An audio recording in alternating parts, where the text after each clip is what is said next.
السلام عليكم ورحمة الله وبركاته.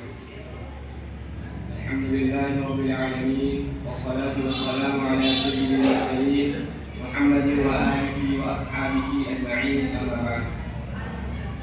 محترم صدر مشفق اساتذہ کرام اساتذہ اکرام، آج کے اس باوقار جشن میں میرا موضوع سخن ہے یوم جمہوریہ اور اس کا پس منظر۔ حضرات، ہندوستان کی تاریخ میں دو دن بہت ہی اہمیت کے حامل ہیں۔ ایک 15 اگست یوم آزادی، جس دن ہمارا وطن عزیز انگریزوں کی غلامی سے آزاد ہوا۔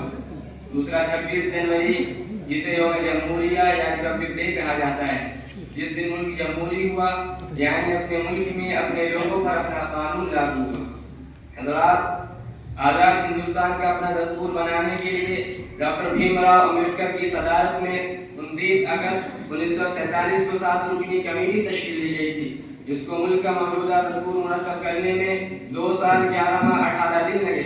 26 نومبر 1949 کو اس نئے دستور کو قبول کر لیا گیا اور 26 جنوری 1950 اس قانون کو لاگو کر کے پہلا یوم جمہوریہ منایا گیا۔ اسی دستور و آئین کی بنیاد پر اپنے ملک کو جمہوری ملک کہتے ہیں۔ اب ہر سال تمام باشندگان ہندو برادران وطن 26 جنوری کو یوم جمہوریہ پورے جوش و خروش کے ساتھ مناتے ہیں اور 15 اگست 1947 کی طرح تاریخ بھی ملک کا قومی اور یادگاری دن ہے۔ بزرگوں اور دوستوں، 26 جنوری کو جشن کے طور پر کیوں مناتے ہیں؟ تو آئیے تاریخ کے اوراق کا مشاہدہ کرتے چلیں۔ جشن منانے کا یہ دن ہندوستانیوں کو یوں ہی نہیں ملا، اس کے لیے بڑی بڑی قربانیاں دینی پڑی، لاکھوں جانوں کے نذرانے پیش کرنے پڑے، تب جا کر جشن منانے کا یہ موقع ہندوستانیوں کا نصیب ہوا۔ انگریزوں کا پہلا قافلہ 1601 میں دور جہانگیر کے ہندوستان آیا تھا۔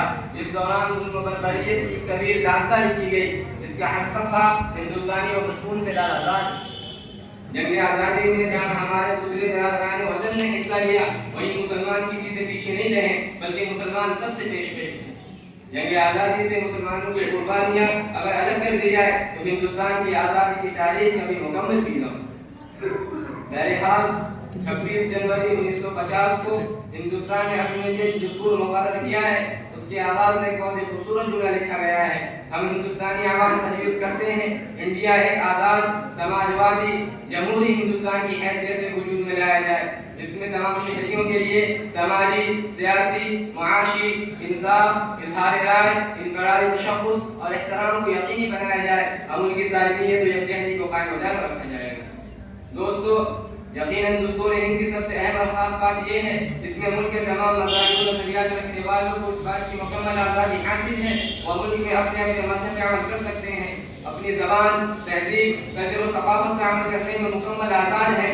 کسی کو بھی یہ حق حاصل نہیں اور کسی کے مذہب، اس کے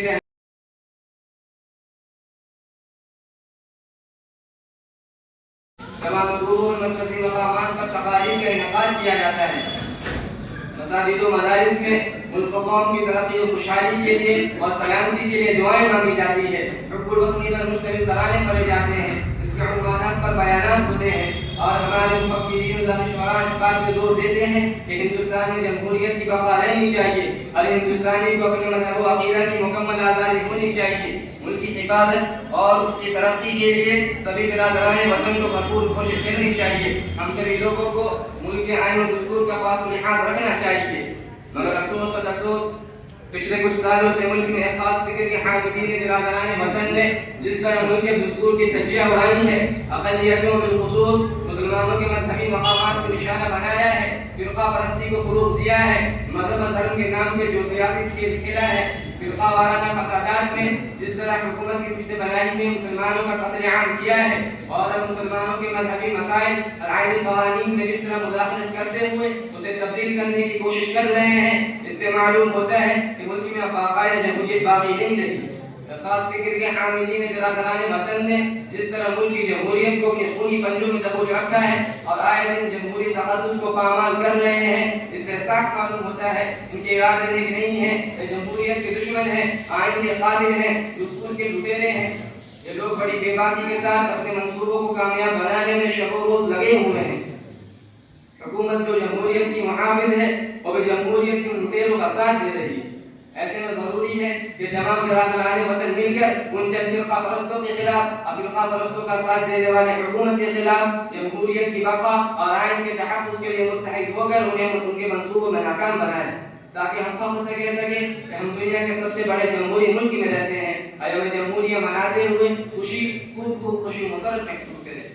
بزرگوں اور دوستو، اس بار ہم 75واں یوم جمہوریہ منا رہے ہیں اور ساتھ ہی ساتھ پورے ملک کے مدارس و مکاتب، کالجز، اسکول اور دفاتر میں بھی جشن یوم جمہوریہ منایا جائے گا۔ کاش اس جشن کے موقع پر حکمرانوں کے ذریعے آئین کے تحفظ اور جمہوری اقتدار کی بقا کو مقدم رکھنے کا حلف لیا جاتا، مساویانہ آئینی حقوق کو یقینی بنایا جاتا، گنگا جمنا تہذیب کی لاج رکھی جاتی، اقلیتوں بالخصوص مسلمانوں کے خلاف آگ اگلنے والے زبانوں پر لگام لگایا جاتا، لو جہاد دھر واپسی کے نام پر آتنک راج قائم کرنے والوں کو تختہ دار تک پہنچایا جاتا۔ وہ جشن یوم جمہوریہ کے بیماروں کے لیے یہی سچی خیرات عقیدت ہوتی ہے۔ یہ باتوں کو میں تقریر ختم کرتا ہوں۔